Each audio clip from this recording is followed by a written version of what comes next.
Yo, what's good, YouTube, man? It's Gary with another Fan TV back at you on the video. Like the content of this video, go smash that like button. Like the content of this channel, go and subscribe, man. Look, yep, been about 2 weeks since I dropped the video, but back at it right now. I want to talk about Ravens OTAs, right? So since I missed so much time in between, I'm not sure how long this video is going to be quite honest with you. But we're gonna talk about every position group, right? Just a storyline that came out of OTAs, some stuff that I've been reading. I ain't been dropping videos, but I still been tapped in with the Ravens, pretty much every day, looking to see what's going on, right? So, yeah, man, let's just get right into it, right? There's no reason to keep going. All right, so listen, let's talk about the QB position first, right? Lamar was there for the mandatory period. I think like the second day OTAs he showed up, right? We talked about that before, and then he missed a lot of it. Okay, Chris Sims, I would say Pro Football Talk as a whole try to make a big deal about it. Lamar Jackson pretty much let go of $750,000 worth of performance bonuses or appearance bonuses, I should say, not performance, appearance bonuses, right? By not showing up to minicamp and whatnot, OTAs. To me, doesn't matter, non-story, right? Lamar Jackson coming off the best year of his career. He continues to get better every year, and he's been doing the same thing every year. He's not at every single OTA. That has never been his process, right? He comes there, he checks in for a little bit, he goes back to Florida, works out with his guys, and it works for him, right? We are now in year 8 of Lamar Jackson as the Ravens starting quarterback, right? I think we're way past questioning his offseason plan. Whatever he wants to do in the offseason, let him do it because it works, right? When it's time to show up in training camp, when it's mandatory, everybody has to be there. Lamar Jackson will be there. I have no doubts, no concerns about that, obviously, right? So, second thing, like we're not counting nobody's pockets, but Lamar Jackson ain't hurting for $750,000, right? For the rest of us, that's beautiful money, right? But for Lamar Jackson, that takes his salary. I think it was from 43 to 42.25, right?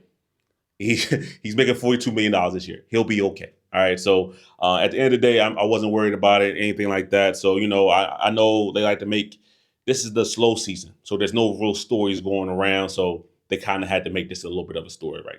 Whatever. All right. Now, as far as the other QBs that are there, right? So you got your Cooper Rush and you got your Devin Larry's. They are throwing a lot of interceptions. All right. Now, there's two ways to look at this. Okay. Josh Johnson last season threw a lot of interceptions in the lead up to the season and whatnot, right? So, and I looked at it, me personally, I looked at it as saying, oh wow, this Ravens defense. Oh, let me check my mic. Oh yeah, okay. So I looked at it as this Ravens defense must be really good, flying around to the ball, catching picks, right?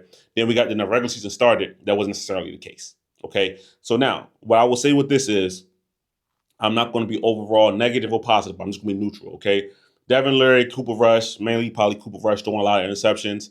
It's not something that you always want to hear every day, but it kind of is what it is at this point, right? It's new. It's two guys, especially Cooper Rush, getting used to the system. It's going to be some growing pains there, right? And Cooper Rush, as we know, he's a mid-tier backup. Maybe you want to call him a little bit above average backup, but he's a backup nonetheless. All right, so him doing his interceptions to me is really not big of a deal. All right, now we'll see what happens as we progress in the training camp. We'll keep an eye on that, and if it keeps happening. But at the end of the day, as we know, if Lamar Jackson can't go, the Ravens' chances of winning games decrease by a wide margin, right? So I'm not tremendously interested in who the backup quarterback is, but it is important to have somebody that's good. I will admit that. Okay. All right. Now for the running backs, right? For the running backs, Derrick Henry. Derrick Henry looks stronger than last year almost, right? I saw the little clip with him and Adam Sandler. They have a bet for him to get 2,000 yards again. Maybe it's just rushing, but yeah, 2,000 yards, and then he'll be in the next Adam Sandler movie, right? We'll see how that goes, right? So, but he looks stronger than ever. He still looks good. The Ravens gave him a contract extension, which was much deserved. We talked about that before already. It was the right thing to do. He deserved it. He was one of the main catalysts right next to Lamar Jackson, literally, for the Ravens' massive successful offense last year, right? So you got to give him that. No surprise there. Now, other guy from the running back room, Keaton Mitchell. Keaton Mitchell is really trying to make the kick returner position his. And honestly, I think it is his job to lose, right? I think the Ravens want him back there. He wants to be back there because I think he knows that snaps at running back might be slightly limited, if we're being quite honest, right? Derrick Henry is a workhorse. Justice Hill has kind of solidified that role as a good blocking, pass catching, reliable third down back. And Keaton Mitchell will get his mix-ins as the time comes around, right? So it won't be. I don't think it'll be as prominent as a role as he was as a rookie, right? But I think if Keith Mitchell can get on the field, I don't know, 10 plays a game, get a couple touches in a game, he can make an impact, and then maybe his role increases. We'll see. But for right now, I see him really making his role, making his earning right now, special teams, right? And then he'll still give us, like I said, he'll still give some of that electric pop on offense that we used to see him.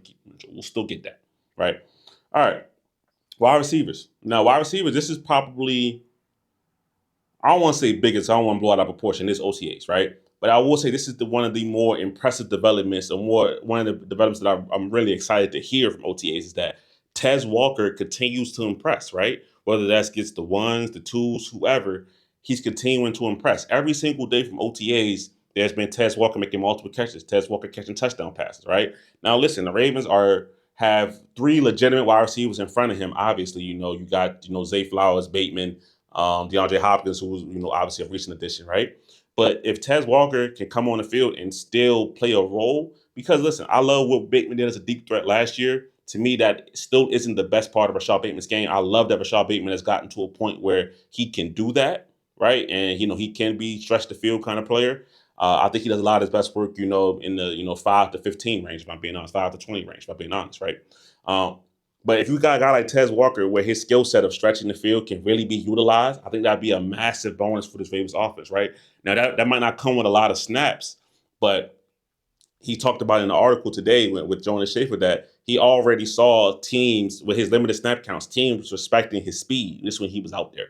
And he wasn't out there very much, right? So for Tez Walker, I really, really love the fact that he's coming to this offseason a better player so far. Hopefully that continues at the training camp because that's the story that I want to watch, right? The Ravens still need another pure deep threat stretch the field wide receiver. Like I said, I love what Bateman did in that role. Bateman is a tremendous wide receiver, right? Bateman got another contract extension. Didn't talk about that. And we love that, right? But if Tez Walker can step up, that'd be great. All right. Now, as far as Rashad Bateman, like I said, another contract extension. He makes Ravens history. This is his third contract with the Ravens. I believe he's the only drafted wide receiver in Ravens history to get on 3 separate contracts. Beautiful. Great for him. He's a guy that, a lot of fans turned their back on, a year and a half ago, right? For me, it was never a talent thing with Rashad Bateman. It was always could he stay healthy. And every time Rashad Bateman is healthy, he produces. So I'm not surprised by it at all. I love that he's still here. I love that we're seeing that him and Zay Flowers in Florida working with Gold Feet, getting right for the season coming up. That's a beautiful thing, right? I'm ecstatic to see that. Okay. Now maybe this offseason he'll also work with Lamar Jackson in Florida, right? That's kind of the step that we really haven't seen from Bate. Maybe he'll get there, right? But either way, he's another guy. Keep doing what you're doing because it's working. You're becoming a better player of your offseason. All right. For the tight end position. Now, not too much said about the tight ends, except for this one part is that, John Harbaugh has high expectations for Isaiah Likely, right? Come All Pro. I believe I talked about that in one of my previous videos. But Malachi Starks, the rookie, he said they were asked, well, who's been your toughest cover out here so far? And OTAs, whatever. He said Isaiah Likely, right? He said Isaiah Likely's been the toughest guy he's had to cover so far, and that's not surprising. If you look at every single offseason, Isaiah Likely is one of the stars of minicamp, OTAs, training camp. Isaiah Likely is one of the star players. All right. Now this could be the year where he finally gets a significant bump and is really playing tight end one kind of snaps. We'll see. But Isaiah Likely being one of the most unguardable players on the Ravens roster is not really a surprise, right? He's a guy that the Ravens have a lot of faith and a lot of trust in. So I'm not surprised that a rookie Malachi Starks is having a little issues guarding Isaiah Likely. He's a really good player, right? So I love to hear that. All right, offensive line. Now for the offensive line battle, right? There seems to be only one spot open, and that seems to be left guard. Okay. And one of the big stories coming to OTA so far is that, Andrew Voorhees and Ben Cleveland seem to be the two guys vying for the position of starting left guard. Now, nothing's going to be given to him. Everything's going to be earned, right? It's going to be a true competition. I wish he was like that for both guard spots. But I'm being honest, I'm still not comfortable with the prospect of Falele is just going to be handed the starting right guard spot, right? I saw, we all saw the picture of him this offseason looking slimmer, looking, more toned up. Great, right? Hopefully that turns to the field and he's stronger on his feet, things like that. That's that. Hopefully, okay. I would love to see an open competition for both guard spots. But if it's only for left guard, Andrew Voorhees to me has to be the guy that's in the lead, right? If it wasn't for an injury last year, he was going to be one of the Ravens starting guards and play that position for the majority of the year, right? Macari came in, did his thing, took the role, and now he got paid with the Jacksonville. So, Patrick Macari did his thing, okay? So for me, that was one of the bigger stories right there, right? Andrew Voorhees said he's locked in, he's ready to go. It's an open competition. Why shouldn't it be me? Is one of the quotes he said, and I agree. Why shouldn't it be Andrew Voorhees? It really, to me, it should be him. Excuse me, to start at left guard. Excuse me. So we'll see what happens there. But Voorhees to me is in the lead. All right, now defensive line. Okay, now it's OTAs. It's not really a pass rush. Everything is simulated. We're in shorts, right? But Mike Green did catch an interception. Okay, that was happened a couple days ago. I don't remember who threw it, whether it was Cooper Rush or Devin Leary, but he caught an interception, right? Now, listen, for Mike Green, that's not really what he's here for, right? But it is great to hear, right? That's not really what he's here for. But I love to hear that the rookie is making plays because Mike Green is a guy that can really be a significant player on the Ravens defensive line year one, all right? I'm an Odafe Owe fan. A lot of Ravens fans have mixed feelings and opinions about Odafe Owe. I think he's a very, very good player. Got double digit sacks last year for the first time.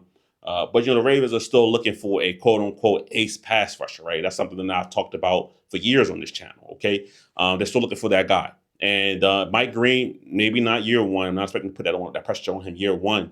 But if he shows some flashes, and then year two he can develop into that guy, that'd be beautiful, right? But for right now, you love to see him making plays, even if it's not the plays that you expect.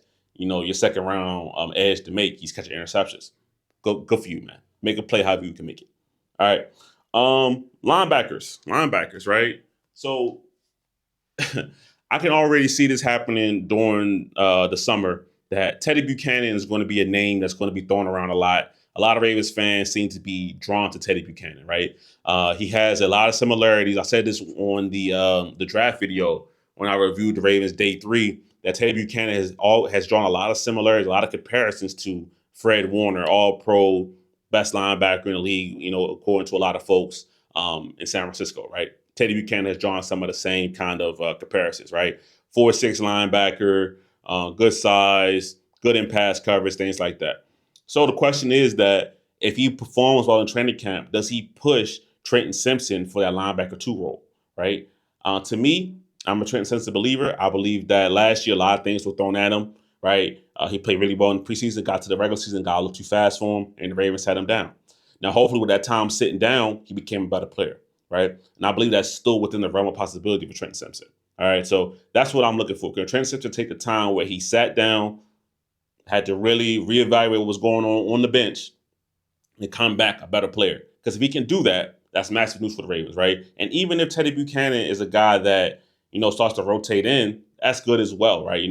I'm not expecting Trent Simpson to be a 3-down linebacker. Honestly, I'm not. Okay, so Teddy Buchanan come in and give solid snaps. That's great as well. But that's further down the line. He still has training camp to get through, right? So we'll see what happens there. But there's pictures of Teddy Buchanan going around looking jacked, right? And Ravens fans being like, "Oh wow, this is going to be a guy that takes over for Trent Simpson." Let's slow down. Let's see what happens. But this is going to be a guy that a lot of Ravens fans have their eye on. I would say during this summer period, right? So watch out for Teddy Buchanan. All right, now cornerbacks, right? Cornerback is one of the positions that I really, really wanted to see a certain player make a play, and he made that play, right? TJ Tampa, right? TJ Tampa made an interception. Once again, I believe it was on Cooper Rush, right? During Ravens OTAs periods, right? That's what I want to hear because TJ Tampa is a guy that he has a real opportunity here to be the Ravens starting outside corner when the Ravens go into nickel packages, right? Now let's talk about the fact that Chidobe Awuzie has already been injured, right? I believe Harbaugh said that it was minor, right? It was minor. But at the end of the day, these are important snaps for Tampa that he's taken from Awuzie while he's not here.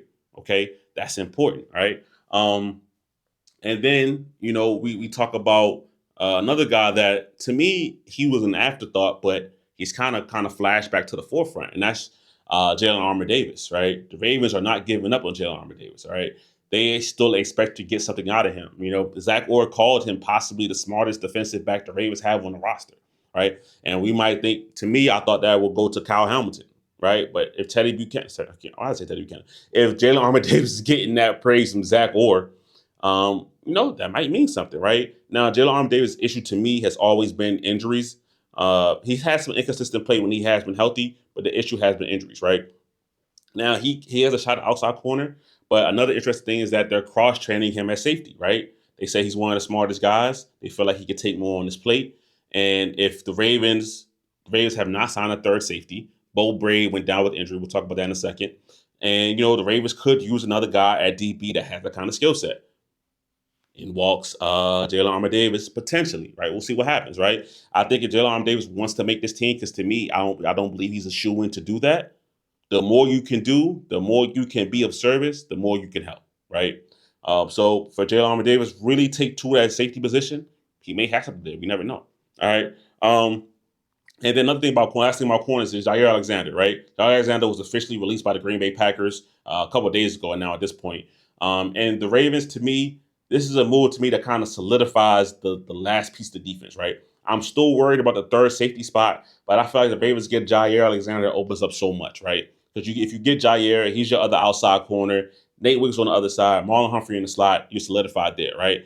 Now, you got your two safety back there. You got Kyle Hamilton. You got Malachi Starks. Now you could get creative and say, okay, now what if sometimes we want to put Kyle Hamilton in the slot and we can have Marlon Humphrey play a little bit of safety, right? Marlon is a guy that he has talked about transitioning to safety before in the past. I'm not trying to put him back there right now. I'm just talking about in special packages, right, where you could be more flexible, right? I think that a strong outside corner like Jair Alexander could really, really solidify this defense. And on top of that, now he'll have to willing to take a different role. To me, he's not a guy you're asking to play every snap because he has had injury issues in the past, right? I believe these last couple years he's only been playing, 7 to 10 games a season. Okay, now that changes. Like if you could say, all right, Jair, you're a talented player, you're a great player, but let's limit your snaps a little bit. Maybe you get more out of him, right? So that's something I'm looking forward to as well, right? So if that could happen, to me, that solidifies the rest of the defense. I'm not even worried about really third safety anymore, right? If I'm being completely honest. All right. Last but not least, let's talk about the safeties. All right, we talked now about mentioned Bo Braid. He got injured once again. Joe Harbaugh said this was a minor injury for Bo Braid, but he's a guy that he's well in the mix to be a safety three, right? And the other guy that's well in the mix to be safety three, excuse me, is Sanusi Kane. Sanusi Kane apparently caught an interception in practice. They've been going around a lot, right? Interceptions, okay, but Sanusi Kane is a guy that to me I always thought of. This is the special team, right? This is what he is. That's what he is for the Ravens. Is a special teams player. But the Ravens could potentially view him as more, especially if he continues to make plays. Now, one thing you could say about Sanusi Kane is that, I guess two things, that he's tough and he likes to tackle. I love that in the safety. All right. Now, catching interceptions is not really something I thought of when I think of Sanusi Kane's kind of game. But if he could do that as well, perfect, right? But I know that he's physical. He's going to come to the football and he's going to try to make a play and get that ball carried to the ground with aggression. I love that. All right. So to me, I'm not as gung ho as other people are about the prospect of having two younger safeties back there in terms of who's your third safety, right? I'm not like, oh yeah, give the young guys a shot.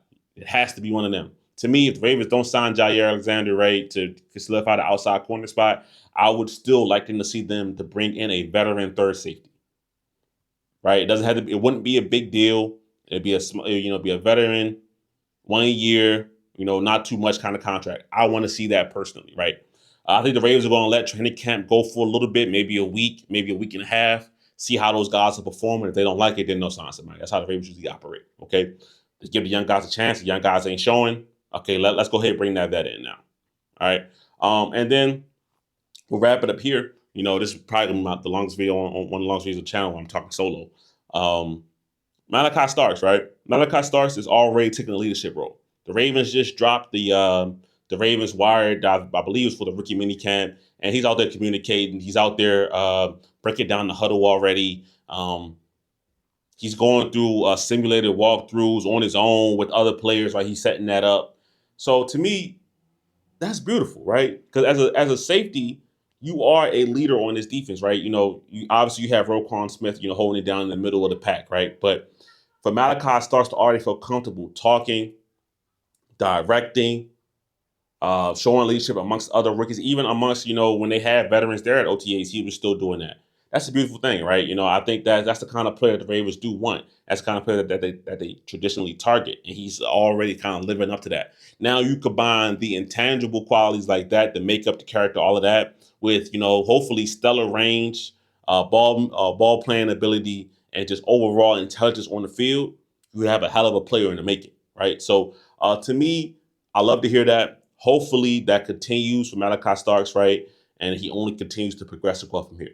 Now we got to be careful. We got to remember that Kyle Hamilton, the all-pro level player that he is, struggled as a rookie.